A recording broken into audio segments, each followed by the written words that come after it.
Welcome to the School of Bitcoin. Today finally we get to hear all about El Salvador and Alexa's trip and everything she's brought back, and I'm super excited. I've been waiting for this for literally a month now to hear what's going I'm on. super excited Um, too. but take it away, Electra. Super excited to hear. Oh, and thanks for my awesome hat, by the way. Thanks for lugging this back. I know how annoying it would have been to bring this back. So Oh, you both got them. I got a different one. And Gordon got a few t-shirts, but I hear you got some t-shirts sent to you too, Kieran. yes. So actually, I think I'll get it today. So Chris he's in Melbourne. Yeah. So he's coming over later today, and I think he's bringing it with him. So yeah. I love the t-shirts. I love those t-shirts. Been wearing them everywhere. Very cool. Excellent. Okay, well, I'll do a bit of a show and tell, okay, for about 10-15 minutes. Okay, so we'll start with a map so you know where we are in the world. Oh, awesome. So, yeah, Australia over here, flew up to Canada and down here. It's a long trip, but it gave me some time to read the Anton Antonopoulos Mastering the Lightning Network first few chapters on the plane. So what would you think? Oh, I can't remember. My head's full of information, but it was good. I understood. I got into the lightning frame of mind to be around, all the Bitcoin maxis. Cool. I needed to understand lightning, so that was good. And then landed in San Salvador, and it was just, after Mexico, it was absolutely beautiful. And so I started off at the Adopting Bitcoin Summit at the beautiful Crown Plaza in San Salvador, and I was staying there as well. And it was like being in a bit of a dream. It was like, just 1,000 Bitcoiners walking around, mostly from North America. And I met some, startups that were coming up with point of sale apps, and there were just lots of interesting people there with a lot to offer. And there were about 5 theatres and workshop spaces just going at once. It was impossible to see everything, but they've recorded 50 hours of it, so you can keep watching it all year. And they're on again in 2003, and they're looking for speakers, and I really think we should apply. Yep. So they put the call out a couple of weeks ago. So we'll talk about that. Tickets are on sale, but let's apply and go over there, Kieran. Absolutely. Yeah. I was really devastated that I couldn't present this time, because I had a lot planned to present. So yeah, well, we definitely can look forward to Bitcoin Bitcoin Alive in April in Sydney. So yes, looking forward to that. Okay, so anyway, after that, on the third day, they bussed us to El Zonte, Bitcoin Beach, and it was a lot smaller and a lot more basic than I expected. It's definitely an undeveloped place, but they've got billboards around that say Surf City under construction. Wow. So I think they've got some big plans. The whole sort of, it's like this highway that runs along the coast. It's wonderful to drive along because the views and the little villages and, and there's work going on. There's definitely work going on. It's like, I think they want this whole coastline to be like Surf City. They've got like down here, I didn't make it down here. If I had more time, around La Union, Conchagua, that's the volcano. This is where they're planning to build Bitcoin City. Oh, wow. To be powered by, geothermal energy from the Conchagua volcano. And apparently there's a lot of expats living down there in hammocks. I met a few. They're like living cheaply on their sats. Wow. waiting for Bitcoin City. And so I think there's gonna be another airport down here, which will be great. It's a bit of a trek. In the time I had, I couldn't get down there. So is that volcano where they're actually mining at the moment, or is that a different one? I'm not sure where they're mining exactly, but there's like volcanoes everywhere. You just see steam coming out of the sides of the mountains. Wow. Like, how cool. I caught some on camera. Oh, nice. So, but this Gulf is that where they're bordering with the other countries here, Honduras, and it's very picturesque. There are islands, and so that it would be amazing to go next year and see what progress they're making there. Yeah. But there's definitely development going on. So, and when I was in El Zonte, The first place I headed to was Hope House.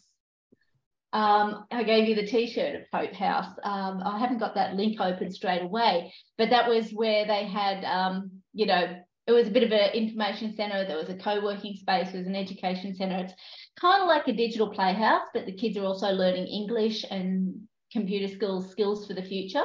So it's not just Bitcoin focused, but it is a place where the Bitcoin economy is funding a learning centre, so an advancement centre. Is that where the diploma's based from, or no? That's in San Salvador. So yeah, the Diplomata and Bitcoin, the Mi Prima Bitcoin people, I met them, and I was meant to go with them back to San Salvador to I kind of recruited with them and signed up to do assessments for the Mi Prima Bitcoin graduates on their practical lessons, like using wallets. Yeah. But what happened, I was hanging out with Adam and Andre from Stacks, who I'd met up with in San Salvador, and we travelled down on the bus together and cool. went out around and looked at parties and things and just talked a lot about Stacks. Yeah. And when I was with them, I met up with Jorge from Chorritos Cafe. I'll get to that.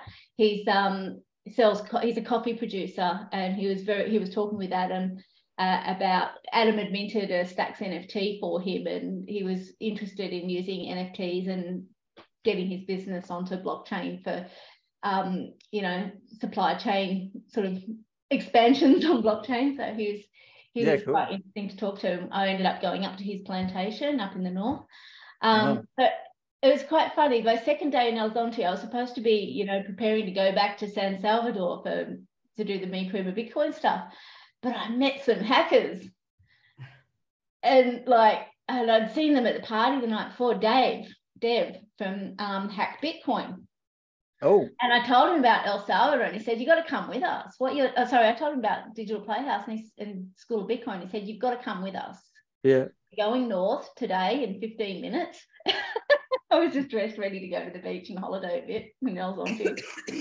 And they said, "We're going." And they had all these cars, and they were all piling into cars, and they said, "Come with us." So with Roxy, who runs, who is the founder of Découvre Bitcoin in France. Oh, wow. I jumped into a car with him, grabbed my stuff, checked out of the hotel, and the next thing, we were driving along this coastline up to the up the mountains to this beautiful little town called Concepción de Ataco, which is a German or Spanish colonial town.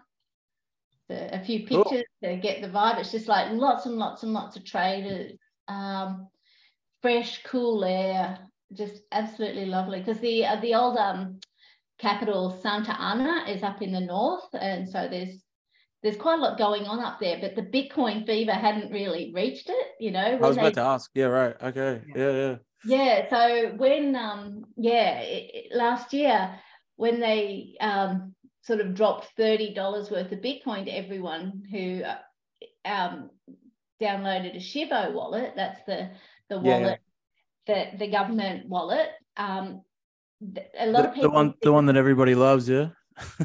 Yeah, 50-50. It's all right. It's gotten better. It's not a bad wallet. I kind of like the concept. I think it's quite a clever way. If the Australian government did it, I think. Awesome. That's never going to happen. But the great thing about it, and I'll just get a bit off track here, and we did a bit of teaching with the Shivo wallet too. Like we weren't anti-Shivo wallet because cool. Shivo wallet's practical. You've got in-app exchange to US dollars. Okay.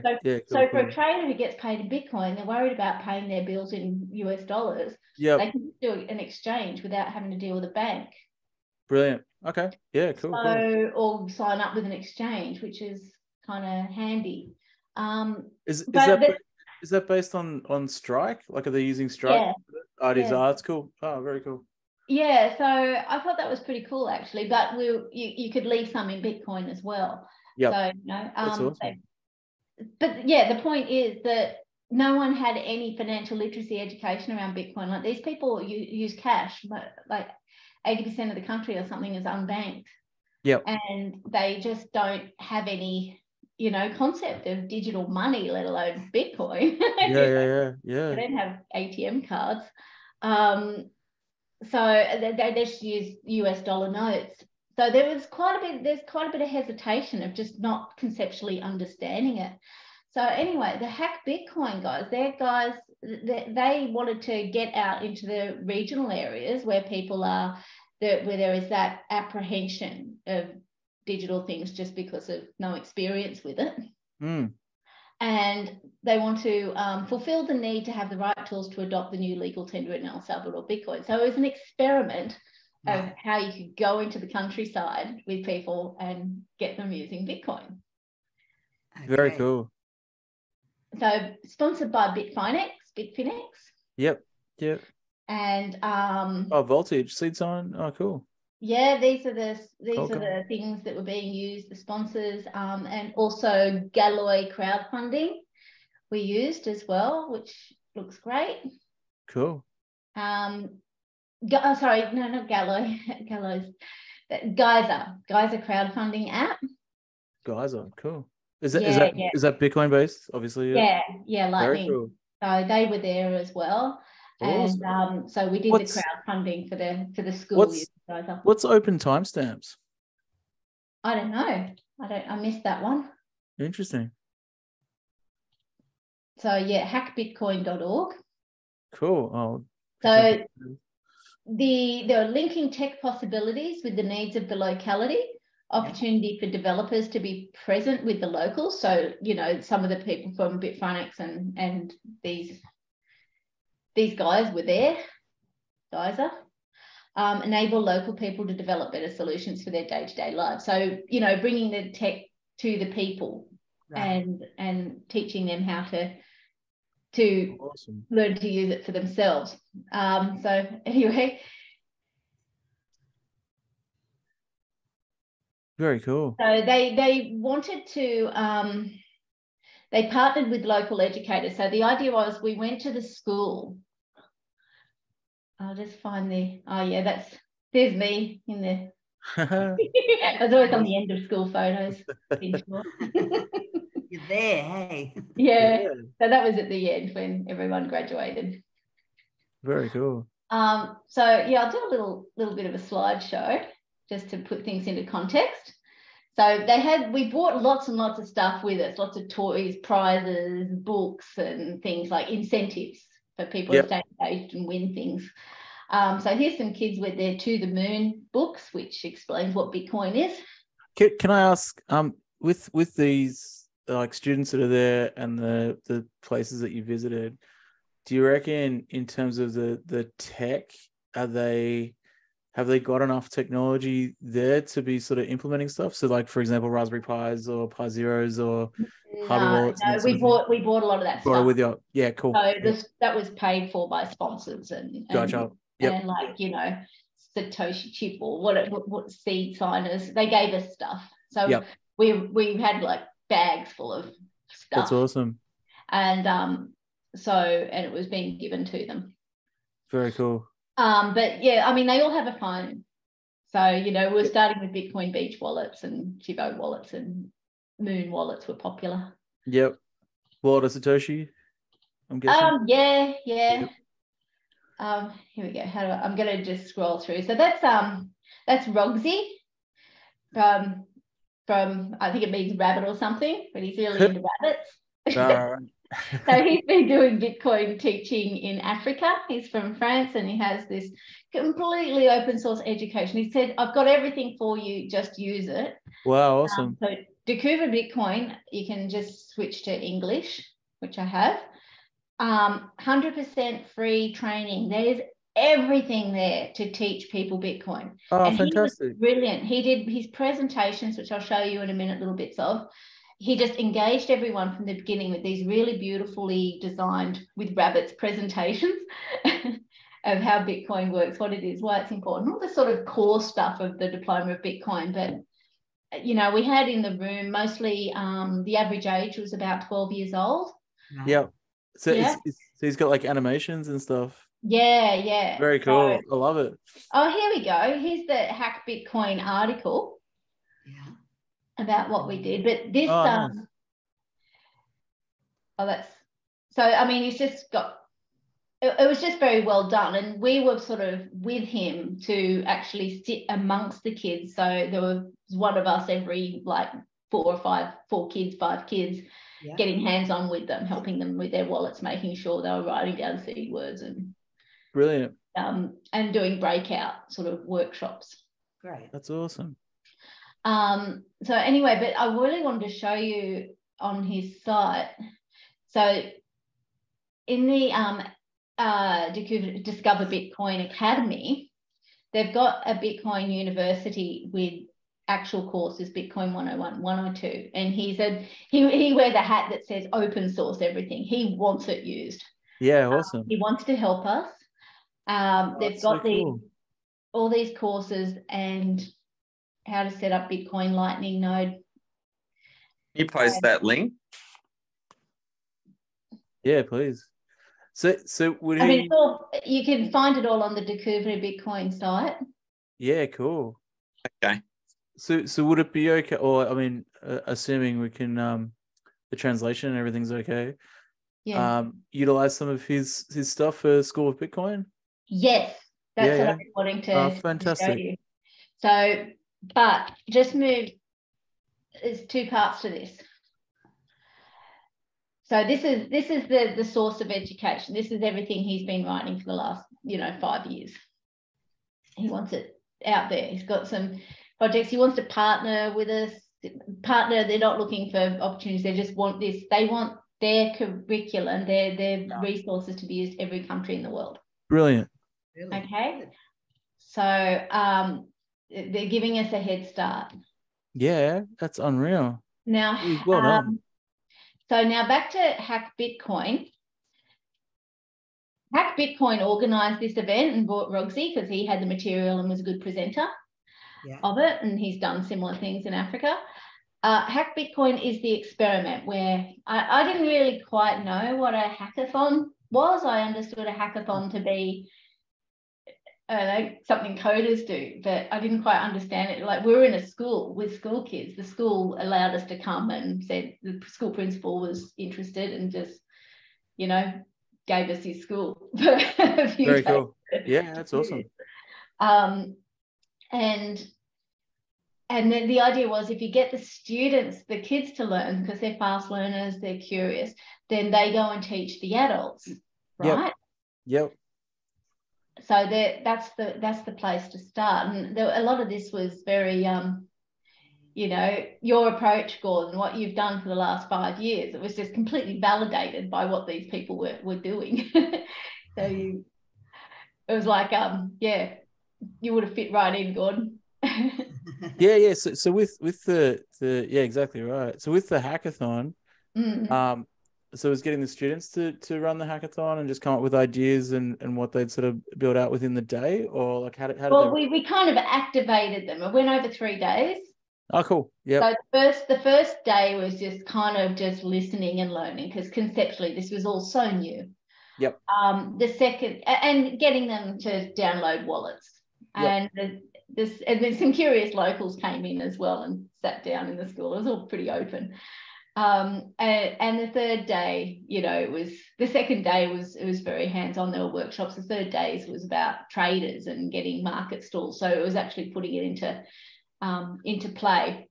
Yeah. And on the second day, we took groups of school kids around the town and like just went orange pilling with the traders, because awesome. Most of the time you go up and you say, do you take Bitcoin? And they just go, no. Yeah, this sounds really great. I'd love to just get that a bit documented as to what you did over the 3 days, because this makes it really good fun, Yeah, it is documented. I just sort of want to do a little kind of show and tell so you can sort of see. Absolutely. Awesome. Just trying to find my pictures. That would be great to run our own hackathon here somewhere. Well, this is what I talked about with Dev that I've been wanting to get back to him about. Is I suggested, so he said, well, these hackathons can be done everywhere. And I said to him, but it's going to be different, because the experience of people in El Salvador adopting Bitcoin is going to be very, they've got a more of a present need for it. Yeah. Than say people in Australia. But we have a need for it. I mean, it's human rights money, but the need isn't as pressing right now for most people. That's right. Yeah, exactly right. We ran a few hackathons at Rana, actually, like with like 4 schools come to our school, and we did sort of more physical stuff. So like which could translate to building nodes and that sort of thing. But basically it was around upcycling. So like the schools brought like old tech that they were going to throw out, and all the kids just had to figure out how to upcycle it to make it something new, sort of thing for the day. So we could do something like that and say, but focus it on BTC specifically. Yeah. Well, that's it. Yeah, getting all the equipment involved, learning, about they weren't just working on we wanted to do more with lightning nodes, but yeah, you're starting where the students are. Like some might have more experience than others. These kids really had no experience. So yeah. It wasn't what Rogsy was quite prepared for. He thought that we would be doing lightning nodes with them and more advanced stuff, but we had to go from the ground up. No, that's awesome. This guy was cool. He was that was his business, was selling. He had this stick and he sold lollies and nuts on the street. Oh, wow. And he came in, he was the happiest bloke. And so cool. I got him set up with a moon wallet. Awesome. He was and bought some stuff off him. Yeah, very cool. And he just gate crashed. Very cool. But the coolest thing was going around to all the shops with them. So I've just got a lot of photos here. This was the best thing.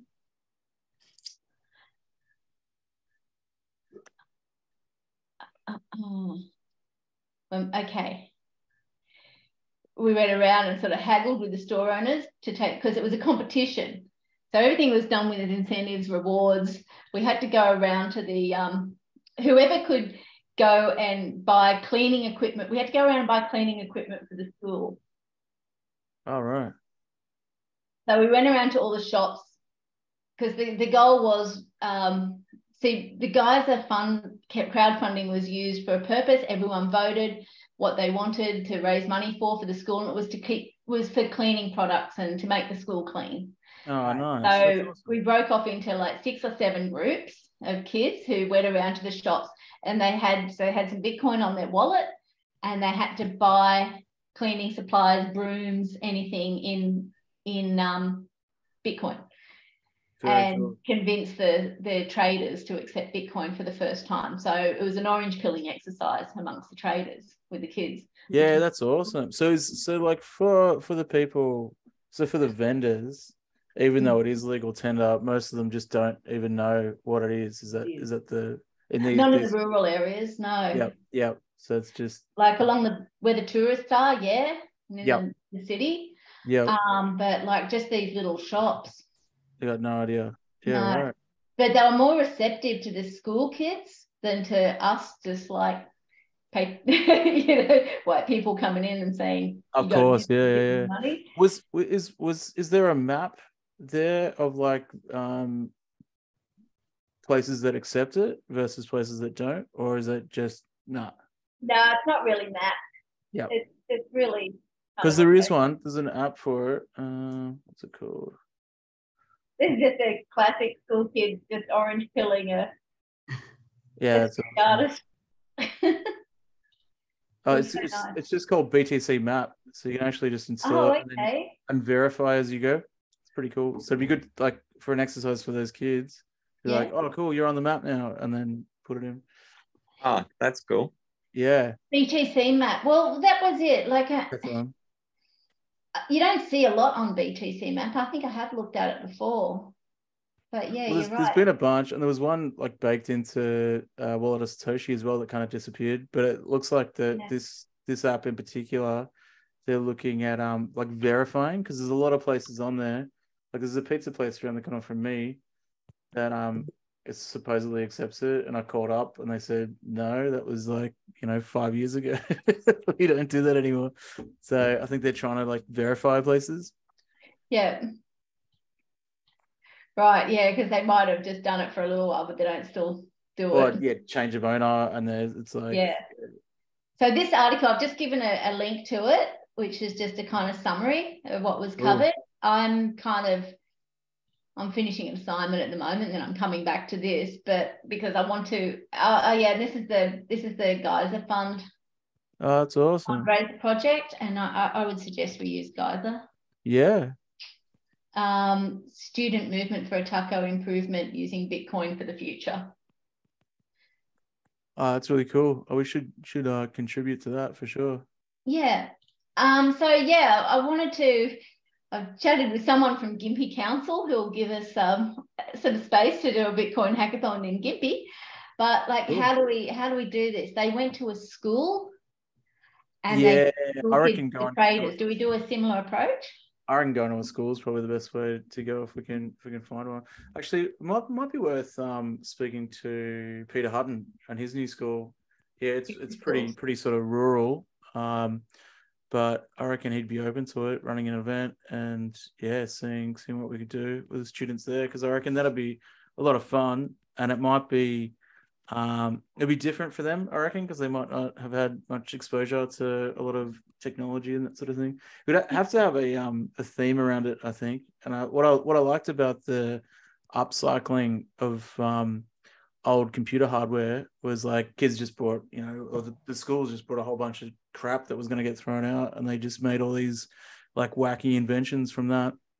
But it's like the environmental aspect to it that I think sort of captures people's imagination, but also kind of ticks the box as being like a good thing. Maybe something along those lines, like the whole narrative about BTC being bad for the environment might be good to do something like that, like to sort of offset it. I don't know, just thinking out loud. But yeah, no, that's it. I think we should like take what they've done, but design a different approach for Australia. Obvious things they'll want to talk about. Yeah. So maybe designing nodes, so like Bitcoin nodes, environmentally friendly Bitcoin nodes. So we're upcycling old stuff to do something like that. I reckon that'll be fun, really fun. And it doesn't even have to be a Bitcoin node. Maybe we could just do nodes in general. So maybe it's like you could have Raspberry Pis doing like build your own Citadel. Maybe that's what we call it, Citadel building instead of node building. But yeah, we should have a think about that. I reckon that'd be really cool. Yeah. So what do you think, Gordon? Do you have any ideas of where we would do a Bitcoin hackathon? Yeah, just start to. Have you got me? Yeah. Can't see your I was thinking ahead, like for a Bitcoin conference here in Agnes, as to what that's going to look like. Yeah, maybe it'd be good if we get people a bit on board. Do both. We have visitors coming to Agnes. What are they going to expect, like last time, to be able to pay for things in Bitcoin? So I think we need to do a bit of work in the lead up to it. Is there a school like nearby that we could approach to sort of collaborate with? And we get the school kids to get the local shop owners to. Yeah. It's an interesting thing. We successfully did the Australia's First Digital Currency project here, and there's still businesses that have it available, but to get that next round of onboarding, it'll be another new world. There's a whole new world of businesses, and what's the purpose behind it, and getting that engagement again. It'd be interesting. Getting the right tooling again too, like Travel by Bit made it easier. I spoke to Jack at the tavern the other day. I tried to pay for our staff Christmas party with Bitcoin. He said, no, we've got a new point of sale system. The Travel by Bit doesn't work for us anymore. That's correct. Yeah. So I was wondering, like BTC Pay Server, or, I think we need a bit of a plan for onboarding businesses to the right kind of step. Yeah, for Australia right now, it's the same as you said before. There is a need, but there's no, it's not like an El Salvador need. So before it was a tourism initiative. So you got to have a reason for the I guess there were some people that were quite willing to, but it was really driven by a tourism initiative back then. Mm. So could it still be a tourism initiative? Could we do it again as a tourism initiative? yeah, I think that's probably the way to go, in that we're holding a special event here and we're going to have people coming to town, and therefore, yeah, who wants to participate? Because it would be just, well, I don't want to set us up for the expectation that everyone comes here and then they go, oh, I couldn't use my Bitcoin everywhere. I think we've got to avoid that. It's more that it was that, but then we will obviously have some businesses that may want to do it as part of a participatory role, you know? Yeah. Wouldn't know till we actually went out there and tried. But if we did it as an education, that's what I was thinking about this BTC hackathon approach, was if we can get the kids to onboard the businesses somehow, like, you know, kids at the markets, kids at the... Yeah, absolutely. Is there a school that we could sort of approach to partner with in the area? Maybe Rosedale, but it's a very small town with like 3 shops. Well, that's cool. Do you think we could get, like, I don't know, Agnes State School Starter or Discovery Coast College? Have to put it out there. Chuck it out there. Why not? I think we just need to start. We'll just start it with the homeschoolers, maybe. If there's only 3 shops, it's a pretty good coming up with a novel approach. Pretty good average. If we get all 3, we can say we got 100. Oh, that's it. Rosedale's a town about an hour from here, Kieran. Okay. I think coming up with a novel approach would be cool, you know? Yeah. Yeah. It would be fairly easy, say, for example, at the markets to onboard people. Yeah. Yeah. I don't know. We'll have to think about a novel approach. It is about what is the next break-in point for the School of Bitcoin into your local schools, you know? I think, doing, like, I haven't seen anyone doing it, but having a like environmental focused event, so hackathon, maybe even the actual event itself, like that whole orange is the real green theme, I reckon that'd be really cool. I think that might interest a lot of people as well, who might have listened to like Elizabeth Warren or something and think it's the devil, and be like, hang on, why are these guys talking about the, you know, Bitcoin being good for the environment? That doesn't make any sense. And then maybe it'll spark some interest. Could be the way to go. I really like that idea. The Sustainable Bitcoin Network and others could really back us on that, and ESG reporting is a big thing. Yeah, it's probably a big thing. It's like called understanding Bitcoin, because, you know, everyone just sees it, particularly in the Western world, as just some money making venture. Yes. Rather than understanding, you know, what it's all about and what opportunities it opens up.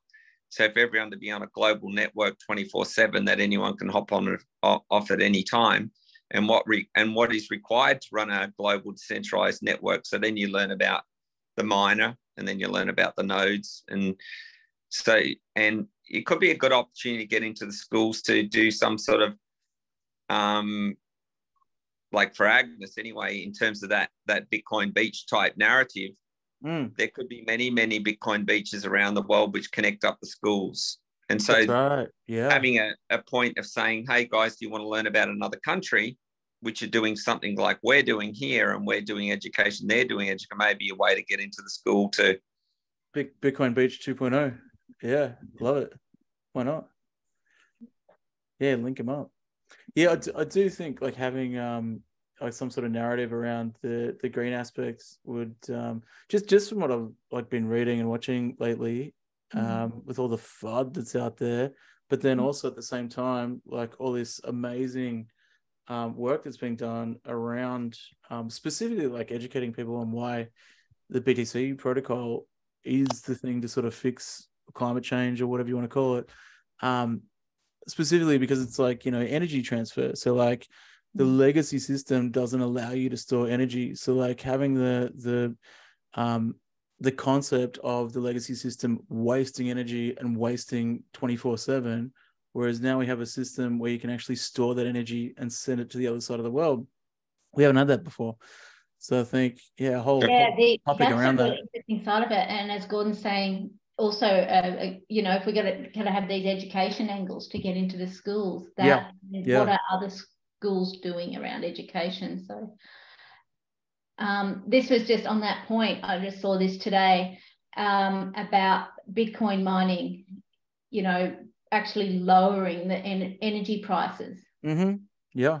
That Bitcoin mining is stabilizing the grid. Like the Energy Commission of Texas at the moment, I was reading, has released a report acknowledging that their grids are more reliable with Stable. Bitcoin mining. Yep, absolutely. So I think getting that across to people will be really important. Maybe even part of the hackathon you do as part of this. So like the energy side of stuff. It doesn't even have to be physical hacking, but like just ideas around that. Okay. Very cool. Well, that sounds like you had an amazing trip. I'm super jealous. It looks like it was incredible. Well, it's going to be in Sydney in April. So yes, yeah. I mean, I'll just sounds like Gordon's got people coming through. Yeah. Well, thanks so much for sharing, Electra. I think there's a lot of good notes in there. I'm gonna go through and definitely need to connect with those guys from France. Was it? Yeah. That Roxy seems really cool. and Dev. So look, they're really open to work with us. Let's see if we can connect with them in the new year. Like if they can jump into one of these meetings, particularly if we're doing it later in the day, it should be better, I think. Okay, I shall invite them. Yeah, awesome. Yeah, it's really incredible that you gathered the resource and got the experience. So cool. Amazing experience, Electra, and thank you for going over there and learning. I'm glad I did. It was really expensive. Ouch. And yeah. But it was just one of those sort of life-changing things. It got me really focused, and I've needed to sort of step back and process a lot since that trip, because it's put me into strategic mode, and but also we're coming up to the end of the year now where we all need a little bit of a rest and reset. And you're right. Also a different perspective, seeing it with villages, not a big city where everything is moving super fast, but people living in very different circumstances. And it's just very different to the way things happen here. And it gives you a different understanding, I think, different perspectives. Absolutely. That's very true, Karen. And that's how we have to sort of, like Gordon and I are we have to be regionally rural focused in regional Queensland. We have to go about things a different way how they do it in the city. Yeah. There are different priorities, different perspectives. And I think we can all learn a lot from that, from both of you. Yeah. Absolutely. Well, I can only imagine that Australians and people around the world will continue to geographically decentralise, and as we get over our concepts of borders. Yes, yeah, absolutely. Yeah, and Kieran, a big credit to you. Thank you for your like all the stuff I've done up here with the kids and that. It's sort of like been inspired by the work you've done. It's been cheers, open source. Props to you. No, that's awesome. And thank you, Gordon, for like really sticking for your guns, your conviction of what you focus on. It's it takes a while to really understand why Bitcoin is important now. Now, I wouldn't describe myself as a maxi now, but I finally get it. When I was in El Salvador, I got what Gordon was talking about. I kind of already did, but it just all kind of fell into place. So it is possible. That's awesome. Because I saw other people like, who did you talk to, Gordon? These people have been doing it for years. I just don't know. It was just lots of different people, and then eventually, the guys from Travel by Bit and Jeff, you, Caleb, then Kieran. And it goes on. I mean, now that you dive into the Stacks community, I mean, it's pretty hardcore Bitcoin community. They're not there for Stacks. They're there for Bitcoin. Yeah. And look, there's that concept of orange pilling. I felt like a missionary up in the mountains. So there's like every opportunity. These guys were serious. It's like orange pill them. Every trader you talk to, every hotel is like, do you take Bitcoin? Why not? Oh, let's talk about it. Yeah. And it's like, have you heard the words of Jesus? Yeah. Well, yeah, it kind of blows my mind, like how few businesses here like accept it. Like it costs nothing. Just like you spin up a wallet. There you go. Like and you'll get more business. Like, it's just mind blowing that they're not doing it, And or left, right, and center. But you've got to approach it. You've got to ask them like, oh, why they would be interested in it. What do they find interesting about it? And go from there. Like, don't just go in there preaching, but I think a lot of people as those well, conversations. businesses in particular here, are like, nah, I'm too busy. I haven't got time for that. I can't learn anything new. See ya. It's just like, okay. But there's all these businesses at the moment. There's a real strong movement. I'm sorry we're going over time, so much to talk about. But there's a real strong movement to take cash at the moment and not, like only accept cash. And I'm thinking, yeah, but what are you going to do when there's no cash? Yeah. Well, actually, I saw the opposite. I shop with cash. Gordon? I shop with cash now wherever I can. Yeah. Well, I saw the opposite in Canberra. So, like, I had some cash with me, and there was a lot of places, bars in particular, that were like no cash. I was like, whoa, really? Like, we're okay. I mean, it's great. Like, I think we do need cash, but at the same time, we're just going. The cash is tied to a monetary system, which is broken. Is exactly not stable. Yeah. And so it's good to have options and to learn about those options while you can exercise choices about your options. Or, well, and it's like these businesses that are like doing like tap and go only. It's like but the person tapping doesn't own it, and then when you receive it, you're not owning it. It's like an IOU on either end. So, like, and it's paying like 5%, and that was the conversations we had with business owners there. It's like, okay, so you're only accepting tap, like cards, but you're paying like 3 to 5% on every transaction. Are you okay with that? Oh yeah. But how much money would you save a year if you accepted Bitcoin and you could convert it straight away to US dollars? Yes, exactly. Well, there, exactly what Strike does. It's amazing. Yeah, so I think that's the kind of angle to go around. Like, it's there are real sort of business reasons for using Bitcoin, business benefits. Yeah, absolutely. Got to get the right, and that's kind of my goal this year. I'll just show you what I've done on my. When we bought the future bit, if I bought with Bitcoin, we would have got a 5% discount. We would have $70 international transaction fee. You'll have to get that rocking ASAP. Have you got students in there today, Gordon? No. Okay. I was going to say it'd be good to get them working on setting it up today. Yeah, I'll do it next week. Got bit cooked today. Need a Fair day enough. off. Fair enough. Yeah. Just showing you a link of what I sort of spun up on the week over the last week. I agreed that I would start, like, my accounting practice, we don't do ad hoc advice anymore. Like, I just have big clients who I look after from week to week, month to month. Yep. But I've decided to open that up, but only if I'm paid in Bitcoin. So I set up BTC Pay server. Oh, that's awesome.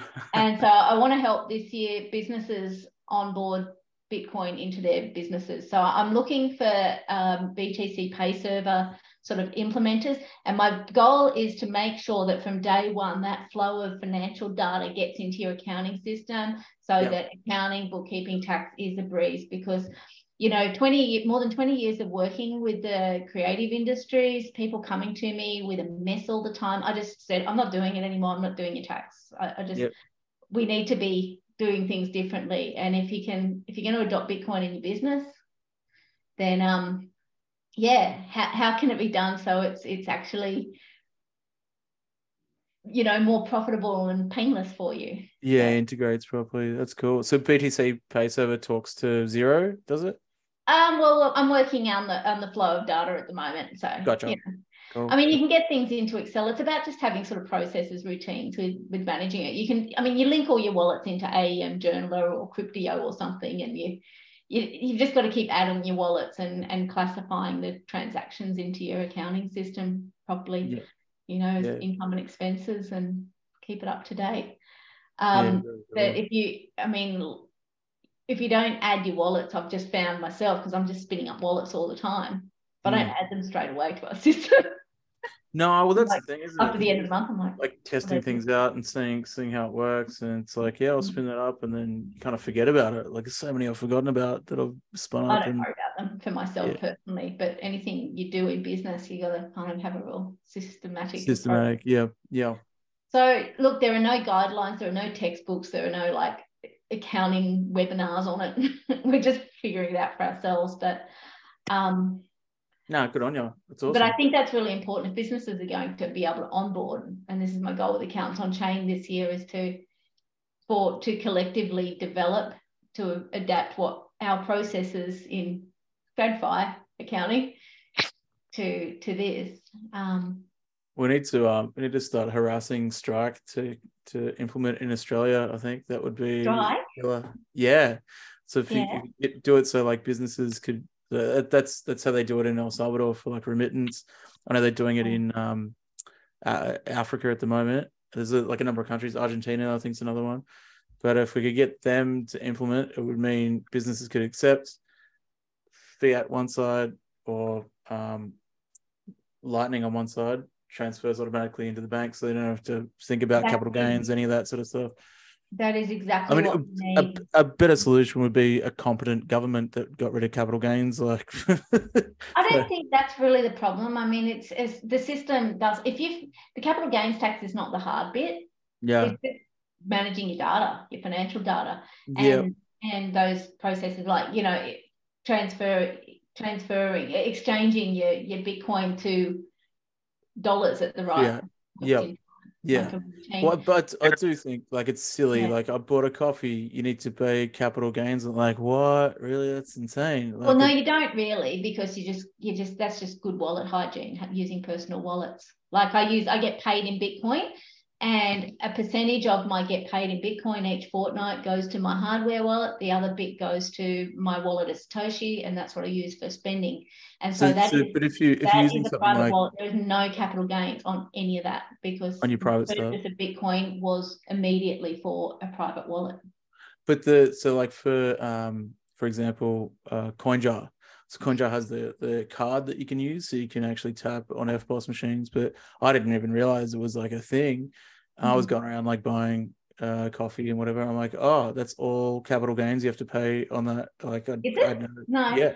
Yeah. Well, I'm a tax specialist, and I've been looking at this for like 8 years. And I can tell you, if you're managing it properly as a private wallet, there is no capital gains. That's recognised on the ATO website. The problem is that people transfer Bitcoin from a wallet that is used for trading or capital gains applicable to their private wallet. So how do you differentiate between a private wallet and a non? You record it as such. Okay. So I've got my wallet as Satoshi. I only do like private transactions. I use it as a private wallet. I got some reimbursements from Digital Playhouse and donated and reimbursed myself for some business spending on my wallet as Satoshi, but it's a private wallet. So that wallet has only been funded by new purchases of Bitcoin. Okay. That were intended to be for private usage. So I use get paid in Bitcoin. Okay.